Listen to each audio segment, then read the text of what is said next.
اور زمین و آسمان کے پوشیدہ حقائق کا علم تو اللہ ہی کو ہے، اور قیامت کے برپا ہونے کا معاملہ کچھ دیر نہ لے گا مگر بس اتنی کہ جس میں آدمی کی پلک جھپک جائے، بلکہ اس سے بھی کچھ کم۔ حقیقت یہ ہے کہ اللہ سب کچھ کر سکتا ہے۔ واقعہ یہ ہے کہ یہ جو کچھ سر و سامان بھی زمین پر ہے اس کو ہم نے زمین کی زینت بنایا ہے تاکہ ان لوگوں کو آزمائیں ان میں کون بہتر عمل کرنے والا ہے۔ آخرکار اس سب کو ہم ایک چٹیل میدان بنا دینے والے ہیں۔ یہ لوگ تم سے پوچھتے ہیں کہ آخر اس دن یہ پہاڑ کہاں چلے جائیں گے؟ کہو کہ میرا رب ان کو دھول بنا کر اڑا دے گا اور زمین کو ایسا ہموار چٹیل میدان بنا دے گا کہ اس میں تم کوئی بل اور سلوٹ نہ دیکھو گے۔ اس روز سب لوگ منادی کی پکار پر سیدھے چلے آئیں گے، کوئی ذرا اکڑ نہ دکھا سکے گا، اور آوازیں رحمان کے آگے دب جائیں گی، ایک سرسراہٹ کے سوا تم کچھ نہ سنو گے۔ وہ دن جب کہ آسمان کو ہم یوں لپیٹ کر رکھ دیں گے جیسے تومار میں اوراق لپیٹ دیے جاتے ہیں۔ جس طرح پہلے ہم نے تخلیق کی ابتدا کی تھی اسی طرح ہم پھر اس کا اعادہ کریں گے۔ یہ ایک وعدہ ہے ہمارے ذمہ، اور یہ کام ہمیں بہرحال کرنا ہے۔ لوگوں، اپنے رب کے غضب سے بچو۔ حقیقت یہ ہے کہ قیامت کا زلزلہ بڑی ہولناک چیز ہے۔ جس روز تم اسے دیکھو گے حال یہ ہوگا کہ ہر دودھ پلانے والی اپنے دودھ پیتے بچے سے غافل ہو جائے گی، ہر حاملہ کا حمل گر جائے گا، اور لوگ تم کو مدہوش نظر آئیں گے، حالانکہ وہ نشے میں نہ ہوں گے، بلکہ اللہ کا عذاب ہی کچھ ایسا سخت ہوگا۔ آج تو پہاڑوں کو دیکھتا ہے اور سمجھتا ہے کہ خوب جمے ہوئے ہیں، مگر اس وقت یہ بادلوں کی طرح اڑ رہے ہوں گے۔ یہ اللہ کی قدرت کا کرشمہ ہوگا جس نے ہر چیز کو حکمت کے ساتھ استوار کیا ہے۔ وہ خوب جانتا ہے کہ تم لوگ کیا کرتے ہو۔ لوگ تم سے پوچھتے ہیں کہ قیامت کی گھڑی کب آئے گی؟ کہو اس کا علم تو اللہ ہی کو ہے، تمہیں کیا خبر، شاید کہ وہ قریب ہی آ لگی ہو۔ بہرحال یہ یقینی امر ہے کہ اللہ نے کافروں پر لعنت کی ہے اور ان کے لیے بھڑکتی ہوئی آگ مہیا کر دی ہے جس میں وہ ہمیشہ رہیں گے، کوئی حامی و مددگار نہ پا سکیں گے۔ یہ لوگ تم سے کہتے ہیں کہ وہ قیامت کا وعدہ کب پورا ہوگا اگر تم سچے ہو۔ کہو تمہارے لیے ایک ایسے دن کی میعاد مقرر ہے جس کے آنے میں نہ ایک گھڑی بھر کی تاخیر تم کر سکتے ہو اور نہ ایک گھڑی بھر پہلے اسے لا سکتے ہو۔ یہ لوگ کہتے ہیں کہ یہ قیامت کی دھمکی آخر کب پوری ہوگی؟ بتاؤ اگر تم سچے ہو۔ دراصل یہ جس چیز کی راہ تک رہے ہیں وہ بس ایک دھماکہ ہے جو یکا یک انہیں عین اس حالت میں دھر لے گا جب یہ اپنے دنیوی معاملات میں جھگڑ رہے ہوں گے، اور اس وقت یہ وصیت تک نہ کر سکیں گے، نہ اپنے گھروں کو پلٹ سکیں گے۔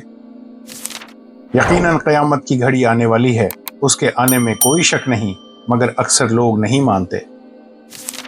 کیا یہ لوگ اب بس اسی چیز کے منتظر ہیں کہ اچانک ان پر قیامت آ جائے اور انہیں خبر بھی نہ ہو؟ پھر کیا بنے گی اس وقت جب آسمان پھٹ جائے گا اور لال چمڑے کی طرح سرخ ہو جائے گا؟ پھر جب ایک دفعہ سور میں پھونک مار دی جائے گی اور زمین اور پہاڑوں کو اٹھا کر ایک ہی چوٹ میں ریزہ ریزہ کر دیا جائے گا، اس روز وہ ہونے والا واقعہ پیش آ جائے گا۔ اس دن آسمان پھٹے گا اور اس کی بندش ڈھیلی پڑ جائے گی۔ فرشتے اس کے اطراف و جوانب میں ہوں گے، اور 8 فرشتے اس روز تیرے رب کا عرش اپنے اوپر اٹھائے ہوئے ہوں گے۔ وہ دن ہوگا جب تم لوگ پیش کیے جاؤ گے، تمہارا کوئی راز بھی چھپا نہ رہ جائے گا۔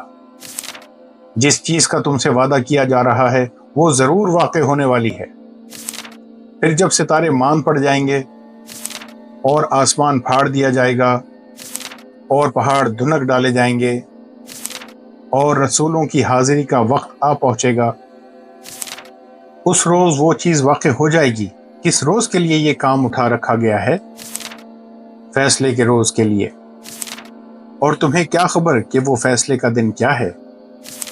تباہی ہے اس دن جھٹلانے والوں کے لیے، جب سورج لپیٹ دیا جائے گا اور جب تارے بکھر جائیں گے اور جب پہاڑ چلائے جائیں گے اور جب 10 مہینے کی حاملہ اونٹنیاں اپنے حال پر چھوڑ دی جائیں گی اور جب جنگلی جانور سمیٹ کر اکٹھے کر دیے جائیں گے اور جب سمندر بھڑکا دیے جائیں گے، اور جب جانیں جسموں سے جوڑ دی جائیں گی، اور جب زندہ گاڑی ہوئی لڑکی سے پوچھا جائے گا کہ وہ کس قصور میں ماری گئی، اور جب اعمال نامے کھولے جائیں گے، اور جب آسمان کا پردہ ہٹا دیا جائے گا، اور جب جہنم دہکائی جائے گی، اور جب جنت قریب لے آئی جائے گی، اس وقت ہر شخص کو معلوم ہو جائے گا کہ وہ کیا لے کر آیا ہے۔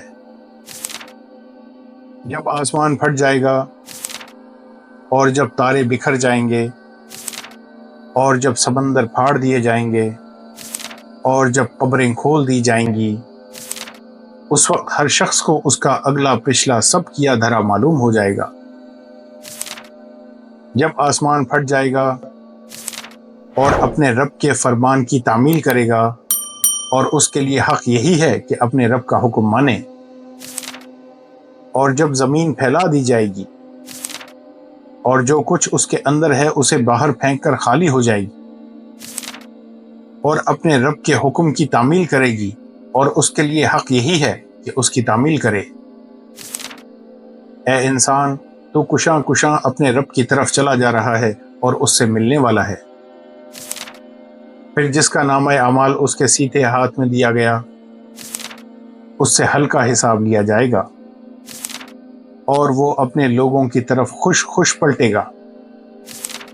رہا وہ شخص جس کا نامہ اعمال اس کی پیٹھ کے پیچھے دیا جائے گا، تو وہ موت کو پکارے گا اور بھڑکتی ہوئی آگ میں جا پڑے گا۔ وہ اپنے گھر والوں میں مگن تھا، اس نے سمجھا تھا کہ اسے کبھی پلٹنا نہیں ہے۔ پلٹنا کیسے نہ تھا، اس کا رب اس کے کرتوت دیکھ رہا تھا۔ بس نہیں، میں قسم کھاتا ہوں شفق کی اور رات کی اور جو کچھ وہ سمیٹ لیتی ہے، اور چاند کی جب کہ وہ ماہ کامل ہو جاتا ہے۔ تم کو ضرور درجہ بدرجہ ایک حالت سے دوسری حالت کی طرف گزرتے چلے جانا ہے۔ جب زمین اپنی پوری شدت کے ساتھ ہلا ڈالی جائے گی، اور زمین اپنے اندر کے سارے بوجھ نکال کر باہر ڈال دے گی، اور انسان کہے گا کہ یہ اس کو کیا ہو رہا ہے، اس روز وہ اپنے اوپر گزرے ہوئے حالات بیان کرے گی، کیونکہ تیرے رب نے اسے ایسا کرنے کا حکم دیا ہوگا۔ اس روز لوگ متفرق حالت میں پلٹیں گے تاکہ ان کے اعمال ان کو دکھائے جائیں۔ پھر جس نے ذرہ برابر نیکی کی ہوگی وہ اس کو دیکھ لے گا، اور جس نے ذرہ برابر بدی کی ہوگی وہ اس کو دیکھ لے گا۔ عظیم حادثہ کیا ہے؟ وہ عظیم حادثہ تم کیا جانو کہ وہ عظیم حادثہ کیا ہے؟ وہ دن جب لوگ بکھرے ہوئے پروانوں کی طرح اور پہاڑ رنگ برنگ کے دھنکے ہوئے اون کی طرح ہوں گے،